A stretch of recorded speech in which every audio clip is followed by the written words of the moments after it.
ये देखो, फिर से शुरू हो गई। मैं तो परेशान हो गई हूँ इस लड़की से। क्या हुआ माँ, क्यों इतना गुस्सा कर रही हो? गुस्सा न करूँ तो क्या करूँ? हाँ, कब से आवाज लगा रही हूँ, लेकिन इन मैडम को एक बार में सुनाई कहाँ देता है। ओहो माँ, आप ही देखो ना, मैंने कितना सुंदर डिजाइन बनाया, बस इसी में ध्यान लगा था मेरा, शायद इसीलिए आपकी आवाज सुनाई नहीं दी होगी। अच्छा बताओ क्या काम है, मैं ये बाद में पूरा कर लूंगी। कुछ काम नहीं, खाने की थाली कब से लगा कर रखी है, अब महारानी को फुर्सत मिल गई हो तो चलकर खा लो।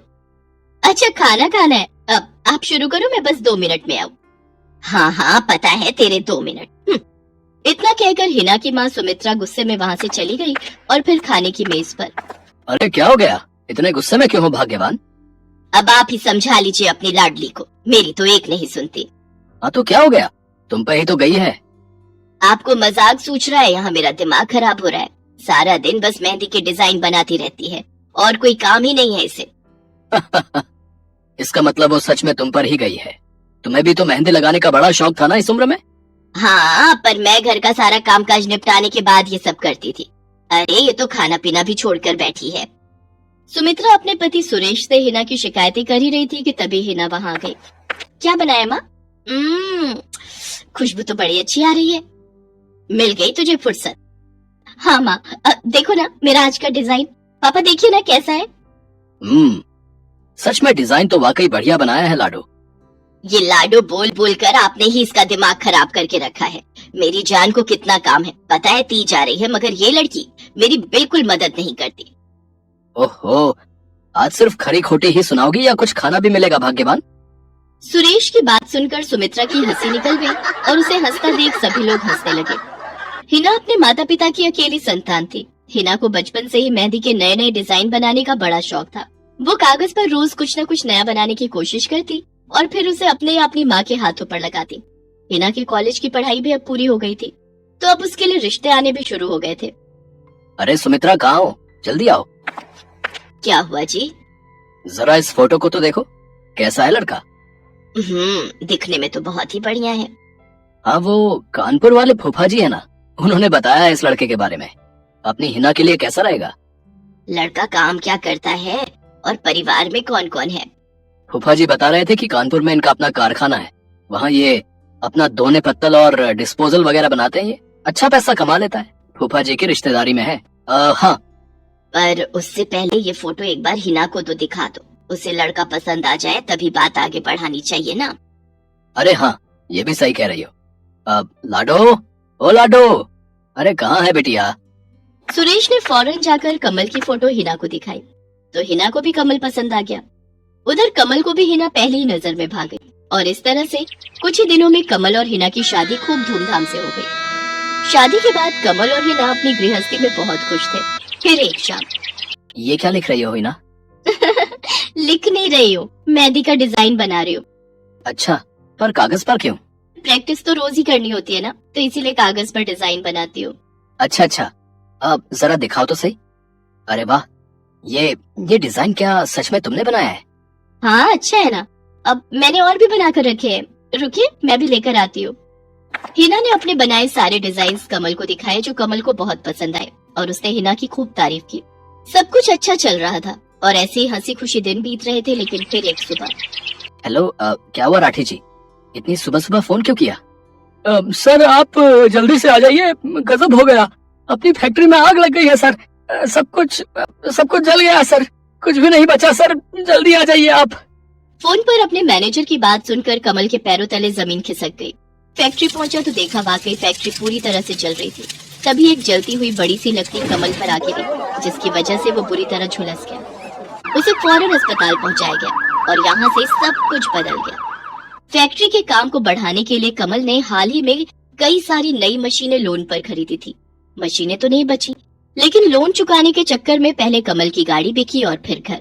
मजबूर होकर कमल और हिना किराए के मकान में रहने लगे थे। फिलहाल कमल की हालत ऐसी नहीं थी कि वो कोई और काम कर सके। ऐसे में हिना ने घर चलाने का जिम्मा उठाया और वो घर घर जाकर औरतों के हाथों पर मेहंदी लगाने लगी। हालांकि इस काम से उसे बहुत कम पैसे ही मिल पा रहे थे, लेकिन हिना फिर भी पूरी मेहनत कर रही थी। क्या से क्या हो गया ना हिना, मैं किसी काम का नहीं रहा, हम बर्बाद हो गए। मैंने कहा था तुम्हें रानी बनाकर रखूंगा, मगर मेरे रहते हुए भी तुम्हें कितना संघर्ष करना पड़ रहा है। ऐसा क्यों कह रहे हैं आप बिल्कुल चिंता मत कीजिए, देखना धीरे धीरे सब ठीक हो जाएगा। हिना चाहती थी कि वो अपना एक पार्लर खोले, लेकिन फिलहाल ये मुमकिन नहीं था। मेहंदी लगाने का काम भी सीजन पर ही मिल पाता था, तो अब दिक्कत खाने पीने की भी होने लगी। ऐसे में हिना ने एक सेठ के घर मेड का काम करना शुरू कर दिया। और फिर एक दिन, सुन, तुझे कोई मेहंदी वाली पता है क्या? क्यों मैडम? अरे वो तीज आ रही है ना, तो मेहंदी लगवानी थी। हाँ, बाहर इतनी गर्मी है, अब ऐसे में कौन बाहर जाए, तो घर पर ही आकर कोई लगा दे तो बढ़िया रहेगा। अब हाँ मैडम, मैं बहुत अच्छी मेहंदी लगाती हूँ, आप मुझसे लगवा लो। ना ना ना, अगर खराब कर दी तो? तीज की पार्टी है मेरे यहाँ, मेहंदी तो बढ़िया ही लगवानी है मुझे। मैडम आप बिल्कुल चिंता मत कीजिए, और रुकिए, मैं अभी आपको कागज पर मेहंदी का डिजाइन बनाकर दिखाती हूँ, फिर आगे आप ही तय करना।